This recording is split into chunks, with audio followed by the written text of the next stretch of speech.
காத்து ஊத காத்து சுத்தும் கடல் கரைய பார்த்து சத்தியமா கோயில் கொண்ட சுப்பையா எங்க குப்பத்துக்கு குல விளக்கு நீ ஐயா.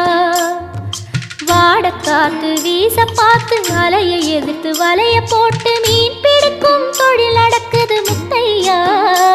கரை மீண்டு வர காவல் உந்தன் வேலையா.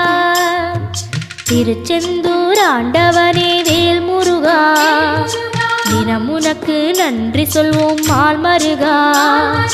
திருவடியில் தவம் இருப்போம் திருமுருகா தீப்பெழுது நலமெனவே வடிவழகா.